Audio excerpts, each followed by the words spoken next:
বাবা তার রক্ত পানি করে কামাই করে তোমারে বড় করছে এই নাফরমানের জন্য? কি মেয়ে, এই ছেলে বলো, 14 বছর পর্যন্ত মা বাপ তোমারে পালছে, তুমি 16 বছর বয়সে সারা রাত উলঙ্গ ছবি দেখবা, এর জন্য তোমারে মা পালছে তোমারে? কি রে বেটা অসভ্য!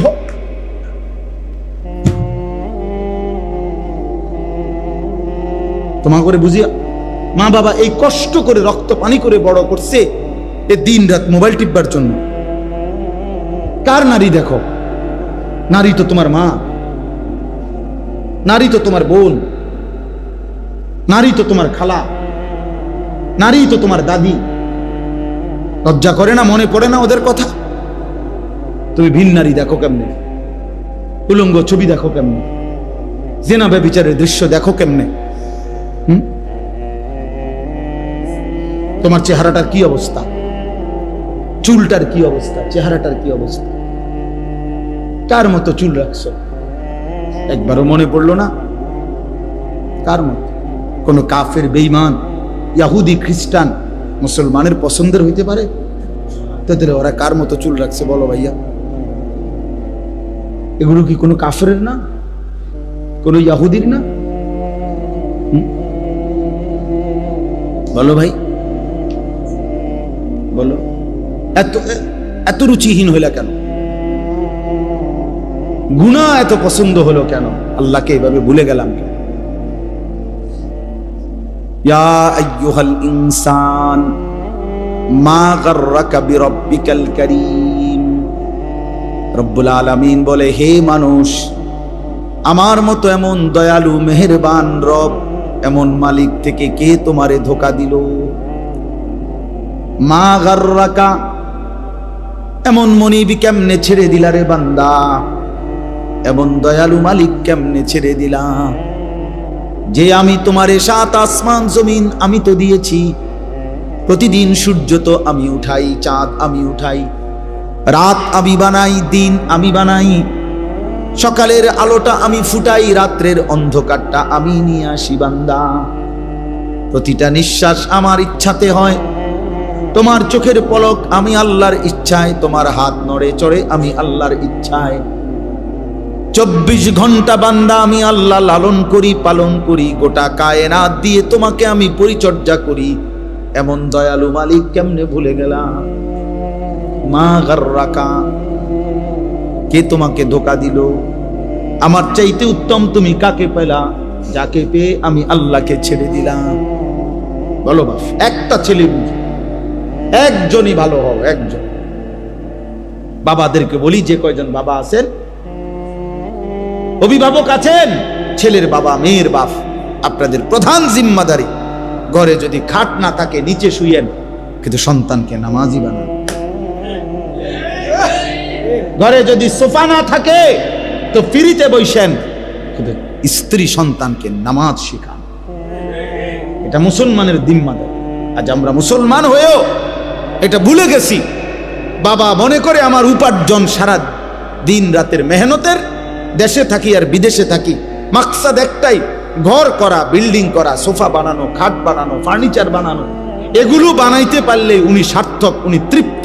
এবার ছেলেও নামাজ পড়ে না, মেয়েও পর্দা করে না, স্ত্রীও পর্দা করে না, ঘরে টেলিভিশন চলে, নাচ গান নর্তকীর ছবি চলতেছে, রোমে রোমে প্রত্যেক সন্তানের হাতে একটা একটা মোবাইল, সারা রাত উলঙ্গ ছবি দেখতেছে, রোমে রোমে জিনা ব্যভিচারের দৃশ্য, মেন রোমের মধ্যেও টেলিভিশন চলতেছে, স্ত্রী বাজারে বাজারে মার্কেটে ঘুরে, মেয়ে পরের ছেলের সাথে অবৈধ সম্পর্ক, ছেলে সারা দিন টুঁটো করে ঘুরে, 5 ওয়াক্ত নামাজের একটা সেজদাও দেয় না। এই সমস্ত জানোয়ারের জন্যই এই ঘর সংসার করলেন, এই বাড়ি কার লেগে বানাইলেন? এই হাইওয়ানদের জন্য, এই যারা 1 ওয়াক্ত নামাজ পড়ে না, এই অসভ্যদের জন্য এই ঘর বানাইলে আপনার আখিরাত কি হবে বলেন চাচা? আমার রক্ত পানি করা এই টাকা দিয়ে আমি বুঝি এই হাইওয়ান এগুলো 1 ওয়াক্ত কেউ নামাজ পড়বে না, আমি তাদের জন্য ঘর করে গেলাম? বলে 18 বছর বিদেশ করে, 32 বছর বিদেশ করে, কি পরিমাণ ঘাম ঝরা এক একটা টাকার জন্য।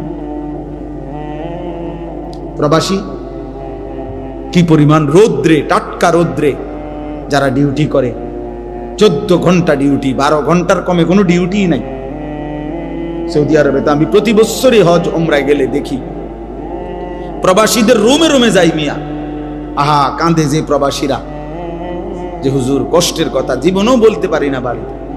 এইবারও হজ্জের সময় এক ছেলে ও বলতেছে আমি হুজুর 18 বছর আজকে বিদেশে, হুজুর আমার জীবনের কিচ্ছু নাই, কয় এই 18 বছরের জীবনে পরিবারের কেউরে খুশি করতে পারি নাই, মারেও না, বাপেরেও না, জিরেও না, বউরেও না, কেউ রে না। আমি বললাম কেন রে ভাই? কয় হুজুর যেখানে 5,000 টাকা দেই হেরা কয় তে একটা বিদেশ করে, তে তো ইচ্ছা করলে 10,000 টাকা দিতে, যেখানে 10,000 টাকা দেই তারা মন্তব্য করে তে তো বিদেশ করে আজ এত বছর, তে তো 20,000 টাকা দিতে পারতো। কয় হুজুর কোনোদিন কেউ রে খুশি করতে পারলাম না, দিয়েই গেলাম সব, কিন্তু খুশি হয় না কেউ। প্রত্যেকেই মনে করে আরো দেওয়া দরকার ছিল, আমি আরো দেওয়া দরকার ছিল, আমি কি খাই না না খাই, কয় এটার দরকার না। তাহলে অতৃপ্ত, তাহলে বেচারা 18 বছর পরেও যদি সংসারে সবাই অতৃপ্তই থাকে তো সুখ মিলবে কোন দিন? বলেন, ইনসাফ করেন। তাহলে এত কিছুর বিনিময়ে এই আপনারা যারা এমনি তো সংসার একের যে যেটাই করেন, বাজার, ব্যবসা, দোকানদারি, কৃষি, প্রত্যেকের তো ঘাম ঝরে বাপ। তাহলে প্রতিটা টাকা তো ঘাম ঝরানো টাকা, সেই ঘাম ঝরানো কষ্টের টাকার বিনিময়ে আমার সন্তান বুঝি সারাদিন রাত মোবাইল চালাবে আর নারী দেখবে, উলঙ্গ ছবি দেখবে, এর জন্যই আমার এই ঘাম। এটা বুঝি ইনসাফ হলো? হ্যাঁ, আমি সবারকে বলি না, একজন প্রবাসী 26 বছর বিদেশ কইরা উপজেলাতে, ইচ্ছা করে নাম বলতেছি না, উপজেলার মেন উপজেলায় কয় যে হুজুর আমি 4 তলা বিল্ডিং করছি, সম্পূর্ণ বিল্ডিং এর কাজ শেষ করে ভাড়া দিছি, কয় এরপরে দেশে চলে আসছি 26 বছর পরে, মনে করছি আর বিদেশ করতাম না, আল্লাহ দিলে এই বাড়ির ভাড়াই পামো 1-1.5 লাখ টাকা। পরে উনি বলতেছে হুজুর আইসা যখন উপজেলার মার্কেটে বাজারে আসছি, মানসে আমারে আমার বেডির নামে, মানে আমার বউয়ের নামে আমারে চেনে, পুরা বাজার জেন দিয়ে হাঁটি মানসে, কয় তাই যাম। আমি সবাইকে বলতেছি না, মানে উনি বলছে আমারে, উনা সবাই সব বন্ধ হয়ে গেলে পৃথিবী চলতো না, ঠিক না বলেন না কেন? কিন্তু বলার উদ্দেশ্য হইল ওই বেচারা আমারে জড়ায় জড়ায় কানছে, সিএনজির থেকে নাইমা আমারে দেখা, আমি দাঁড়াইয়া ছিলাম বাজারের, মানে ওই উপজেলার একটা বাজারে, জড়ায় ধরে কাইন্দা আমার এই কথাটা বলছে, হুজুর আমি শেষে মানে লজ্জায় যে, অর্থাৎ আমার মহিলা, আমার স্ত্রী এই পরিমাণ বাজারে ঘুরছে যে প্রত্যেকটা রিক্সাওয়ালাও আমার বেডিরে চেনে। আজ আমারে কয় ওই তাই জামাই অমুক মহিলার নাম ধরে বলে, বিনীত লজ্জায় আমি এই নিজ গড়া বাড়ি ছেড়ে আমি গ্রামের বাড়িতে চলে গেছি। তা করে ভাই বলছি না, এই শহরে থাকতাম না, যে শহরের মানুষ আমার স্ত্রীকে দিয়ে আমার ছেলে, কথার কথা। তাহলে ভাইয়া বলো, এক বাবা বলছে আমার যে আমি হুজুর 7 বছর বিদেশ করে দামি বিল্ডিং এর 4 তলার ফ্ল্যাটে বউ বাচ্চারে ভাড়া রাখি, তা করে প্রতিটা মাসে তাদের জন্য সব টাকা দেই। 3 বার ফোন দিছি বাড়িতে, বিবিও ধরে না। 3 বার ছেলের মোবাইলে ফোন দিছি, ছেলে কয় যে আব্বু আমি গেমস খেলতেছি, পরে ফোন দেবো। এরপরে আবার অপেক্ষা করে আবার দিছি 3 বারের পরেও আমার ছেলে কয় বললাম না তোমাকে গেমস খেলতেছি, পরে ফোন দেবো, বললাম না আব্বু, বারবার ফোন দিচ্ছ কেন? আল্লাহর কসম মক্কা শরীফে বলছে লোকটা আমার। পরে কয় হুজুর আমি কেউরে না বইলা এরপরে বিদেশ থেকে বাড়িতে আসছি, আইসা কয় আমার ফুতেরে এই 4 তলা বিল্ডিং থেকে লাইট ঠাইয়া পাও দি লাইট ঠাইতে নিচে নামাইছি। বেডিরও বলছি বউরে আও সবগুলার গ্রামের বাড়িতে রাখা বুঝি এনে থাক, শহরে থাকুন লাগবে। আমার রক্ত পানি করা টাকা বিনিময়ে তোমার গেমস খেলা, আমার সাথে কথা বলার কি নাই? না, জন্মদাতা বাপ, এই জীবনের অর্জন একজনই বুঝে। আপনার সন্তানকে দিন শিখানো আমার দায়িত্ব। প্রয়োজনে খাট কম হবে, প্রয়োজনে সোফা না হবে, আমার আব্বা আলহামদুলিল্লাহ, আমরা 5 ভাই 3 বোন। আমার বাবা মৃত্যুর সময় আমাদের জন্য কোনো বিল্ডিং করে দিয়ে যায়নি, ঘর করে দিয়ে যায়নি। 2015 সালে আব্বা ইন্তেকাল করছে, কিন্তু আমরা 5 ভাই 3 বোনকে দিন শিখাইছে বাবা। 5 ভাই আলহামদুলিল্লাহ আল্লাহর দয়া আলেম হয়েছে। বিনিময়ে 2015 সালে আব্বা যখন ইন্তেকাল করছে, এখন 25 সাল, 10 বছর। এই 10 বছরের ব্যবধানে আব্বার মৃত্যুর পরে আমরা 5 ভাই আলাদা আলাদা জায়গা কিনছি, বিল্ডিং করছি, ঘর ফার্নিচার সব কিছু কিনছি, কোনো অসুবিধা হয়েছে না। আব্বা না করে দেওয়ার পরেও এডি আমগো হইছে, কিন্তু আব্বা দিন শিখায় গেছে। এখন আল্লাহর কোরআন যদি আমি পড়ি তাহলে আমারও নেকি, খোদার কসম আমার আব্বার কবরও নেকি। আমার আব্বাও লাভ, আমিও। কি আমার বাপে লাভ না?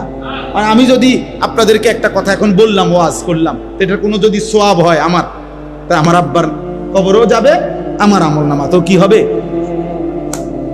তাহলে কাম হয়ে গেছে না? বিল্ডিং তো হইছেই আমারও, আর আব্বাও তো কাম হয়ে গেল, আব্বারও কাম হইলো, আমারও। আমরা 5 ভাই 5টা মসজিদে জুমা পড়াই, তো এর নেকি নেই? কথা বলেন না কেন? তো এই নেকি আমার বাবার কবর হয়েছে। 5 ভাই 3 বোনের, 8 জন ভাই বোনের যতজন সন্তান সবাই মাদ্রাসায় পড়ে। তাহলে এই যে সবগুলো বাচ্চা মাদ্রাসায় পড়ে, আল্লাহর কোরআন পড়ে, তো দাদার আমল নামার মধ্যে সওয়াব যাইতো না? নানার নানা, আমার বাপ নানা, আমার বাপ দাদা, তো সওয়াব যাবে না? কারণ উনি তো ওনার সন্তানদেরকে দিন শিখানোর কারণে এখন আমরাও আমাদের বাচ্চাদেরকে কি শিখাচ্ছি? তাইলে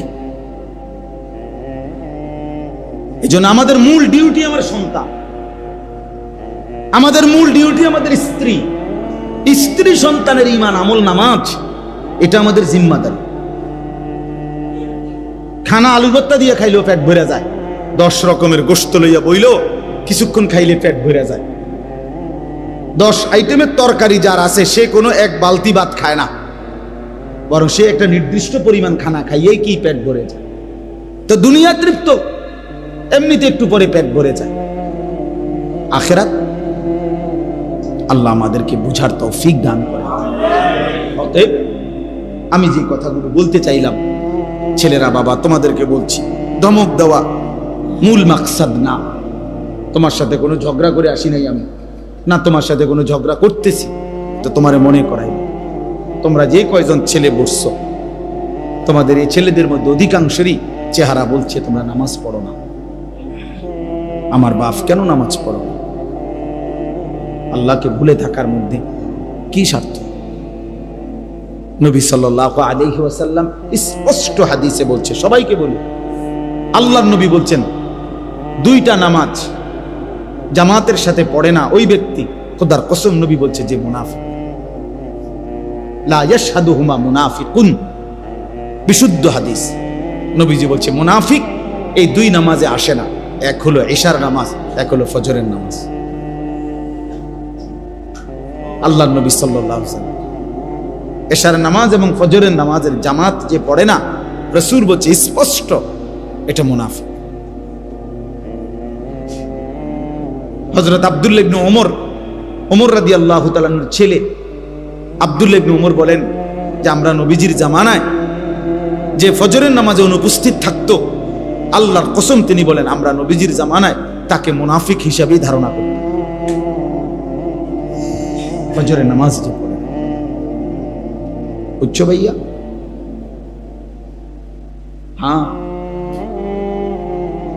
হযরত আব্দুল্লাহ ইবনে মাসউদ বলেন রাদিয়াল্লাহু তাআলা আনহু, তিনি বলেন আমরা নবীজির জামানায় চিহ্নিত মুনাফিক যারা, ঘোষিত মুনাফিক, চিহ্নিত, যেমন আব্দুল্লাহ ইবনে উবাই চিহ্নিত মুনাফিক ছিল, যে চিহ্নিত মুনাফিকরাও ফজরের নামাজের জামাতে আসতো এই লজ্জায় যে মানুষ তো ডাইরেক্ট মুনাফিক ডাকবে, এজন্য লুকাইবার জন্য, মানে সে যে মুনাফিক এটা সে না বোঝে, এটা লুকাবার জন্য হলেও নবীর জামানায় চিহ্নিত মুনাফিকরাও ফজরের নামাজের জামাতে আসে।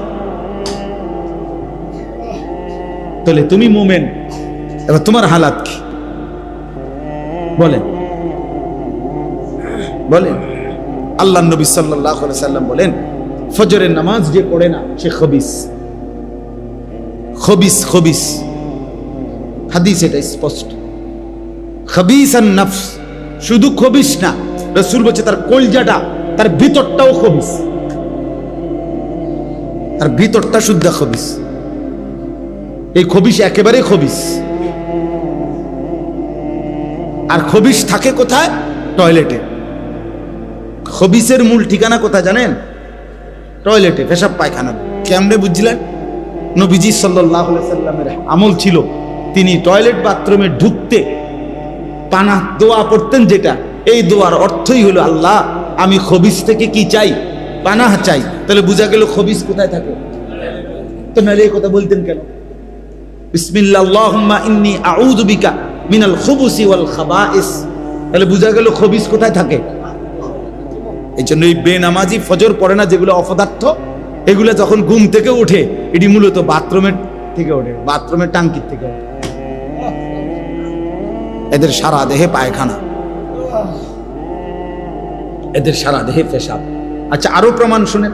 আল্লাহ নবী সাল্লাল্লাহু আলাইহি সাল্লাম বলেন যে ফজরের নামাজ পড়ে নাই, ঘুমায়েছিল, আল্লাহ রাসূল সাল্লাল্লাহু আলাইহি ওয়াসাল্লাম বলেন যাকা রাজুলুন বালাশ শাইতানু ফি উযুনাইহি। নবীজি বলেন এটা এমন লোক যার দুই কানে শয়তান পেশাব করে দিয়েছে। শয়তান তার দুই কানে মুইতা দিছে। এর শয়তান তো 6 মাসের বাচ্চা, ঠিক না?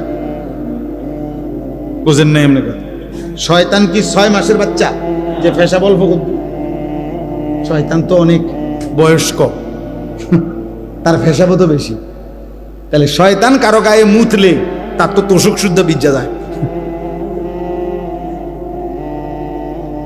তার শরীর তো ভাসে ভাসেই, তোষক শুদ্ধ কি? ছি ছি ছি ছি ছি, বেটা লজ্জা থাকা উচিত, বেটা হায়া থাকা উচিত। এই জন্য আল্লাহ রাসূল সাল্লাল্লাহু আলাইহি সাল্লাম বলছে যারা লজ্জা নাই সে যা ইচ্ছা তাই করে, যা তোকে ছেড়ে দিলাম। ইজা লাম তাস্তাহি ফাসনা মা শি'তা। হাদিস নবীজি বলছে তোমার লজ্জা নাই, ফাসনা মা শি'তা, যা যা মন চায় তাই করে, তোর ব্যাপার, যা বেটা তোকে ছেড়ে দিলাম, বেটা যা, তোর যা মন চায়। তোর মন চাইলে দাঁড়াইয়া মতো, মন চাইলে হাঁটতে হাঁটতে মতো, মন না চাইলে, মন চাইলে বৈশা মতো, যেটা মন চাইলে। তোর তো যেহেতু শরমে নাই, লজ্জাই নাই, এই জন্য হায়া। আল্লাহকে কিভাবে দাঁড়াবো আমরা? বাবা রাসূলুল্লাহ সাল্লাল্লাহু আলাইহি সাল্লাম সুপারিশ করবেন, এই কথা কোনো সন্দেহ নাই। সন্দেহ আছে? কিন্তু এই কথার মানে কি?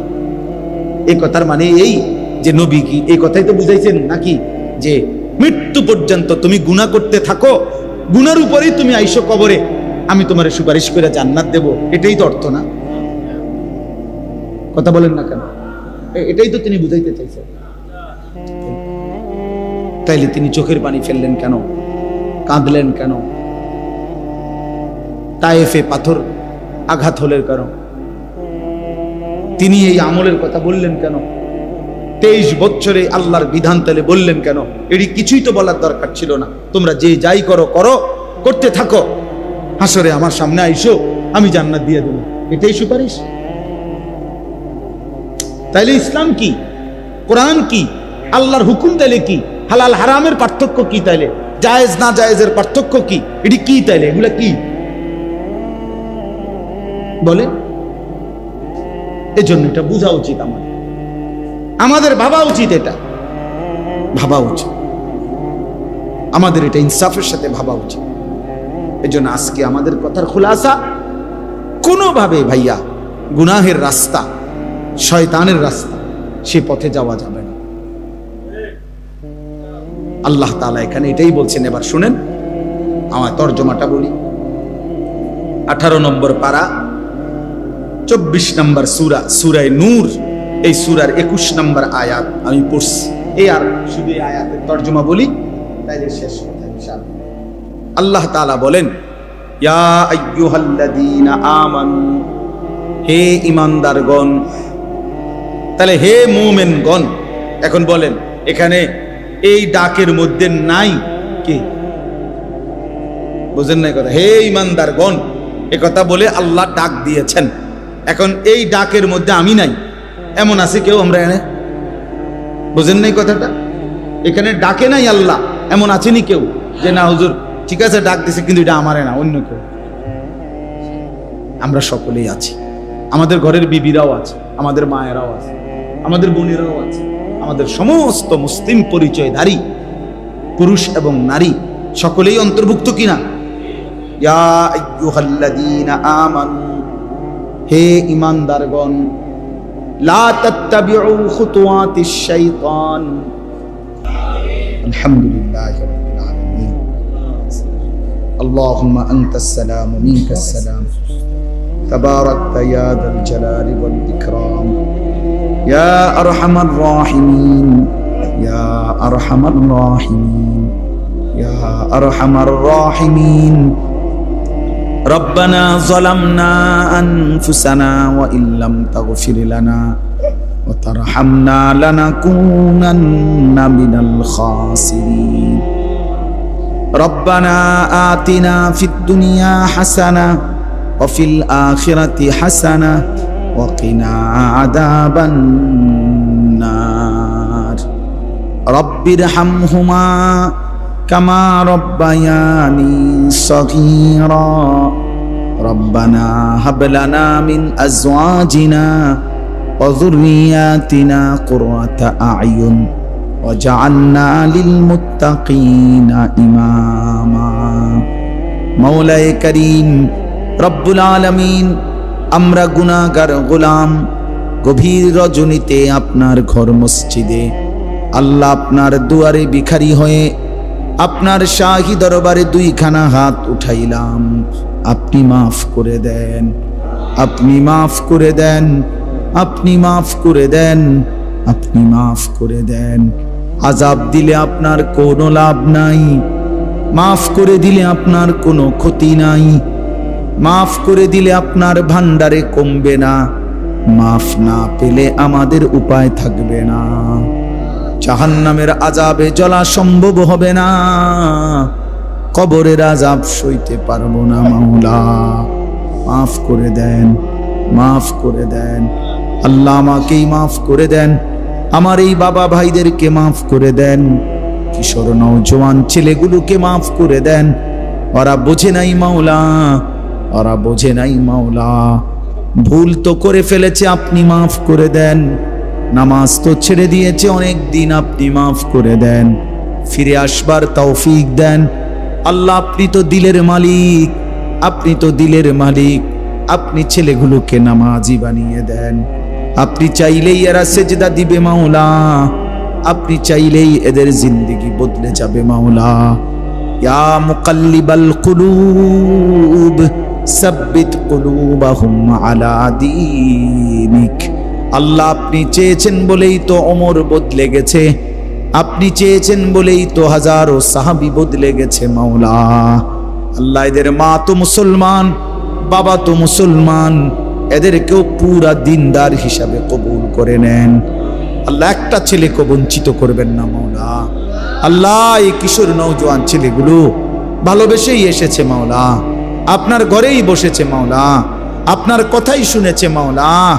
আল্লাহ আপনি একটা একটা ছেলেকে বদলে দেন, বদলে দেন মাওলা, বদলে দেন মাওলা।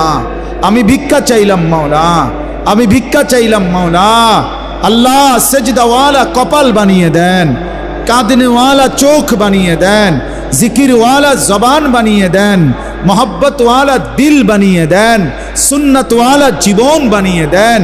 আল্লাহ কাউকে বঞ্চিত কইরেন না, সুপারিশ থেকে বঞ্চিত কইরেন না, হাউজে কাউসার থেকে বঞ্চিত কইরেন না, নবী পাকের সুপারিশ থেকে বঞ্চিত কইরেন না মাওলা।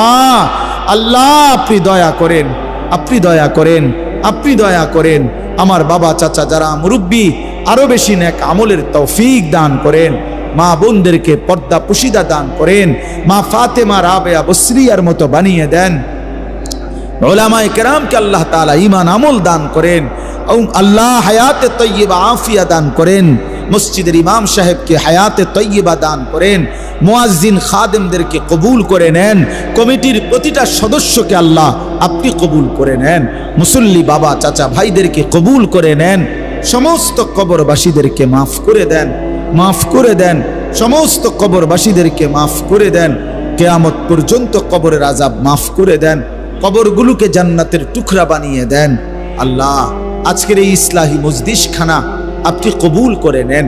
আগামী দিনেও সকলে মিলে মিশে এমন আয়োজন করার তৌফিক দান করেন। আল্লাহ, আয় আল্লাহ, অনেকেই দোয়া চেয়েছে, অনেকভাবেই দোয়া চেয়েছে, প্রত্যেকের নেক মাকসাদ আপনি পূরণ করে দেন। অসুস্থ বিমারি যারা শিফা করে দেন, পেরেশানি অভাবে যারা আপনি আসান করে দেন, ঋণ মুক্ত করে দেন। প্রবাসী বিদেশের জমিনে যারা সহি সালামতে নিরাপদে রাইখেন মাওলা, নিরাপদে রাইখেন মাওলা, ঈমান আমলের সাথে রাইখেন মাওলা।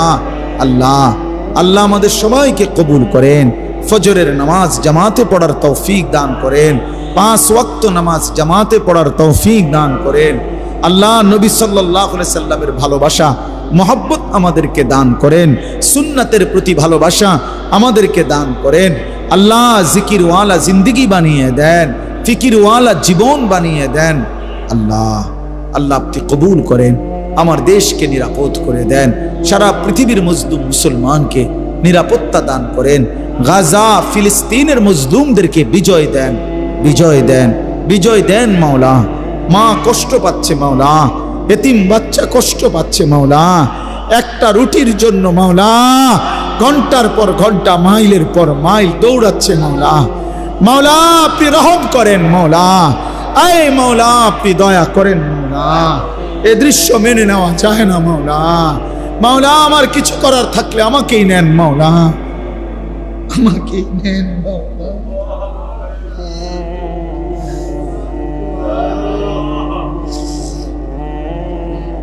এই কারীম,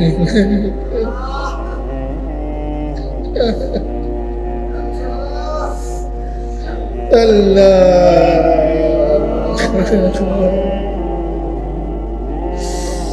12 কিলোমিটার মাওলা পায়ে হেঁটে যে বাচ্চা একটা রুটির জন্য গেল,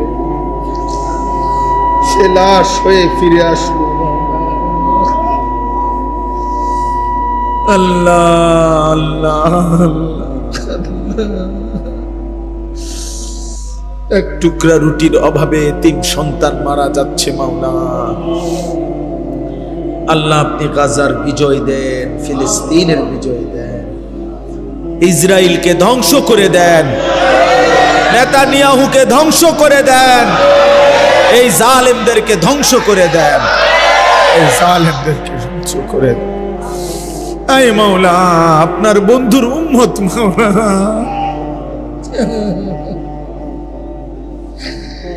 আপনার মদিনার বন্ধুর উম্মত।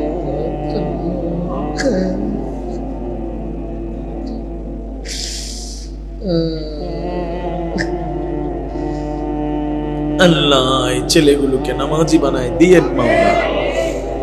এদের চুল সুন্দর করে দেন, এদের চেহারা সুন্দর, এদের দাড়ি সুন্দর করে দেন, এদের আখলাক সুন্দর করে দেন। আগামী দিনে ইমাম মাহদির সৈনিক হওয়ার তৌফিক দেন। দাজ্জালের বিরুদ্ধে লড়বার হিম্মত দান করেন। রব্বির হামহুমা কামা রব্বায়ানি সগীরা, রব্বির হামহুমা কামা রব্বায়ানি সগীরা। সাল্লাল্লাহু তাআলা আলা খাইর খালকিহি মুহাম্মাদিন ওয়া আলিহি ওয়া আসহাবিহি আজমাইন। সুবহানা রাব্বিকা রাব্বিল ইজ্জাতি আম্মা ইয়াসিফুন ওয়া সালামুন আলাল মুরসালিন ওয়ালহামদুলিল্লাহি রাব্বিল আলামিন।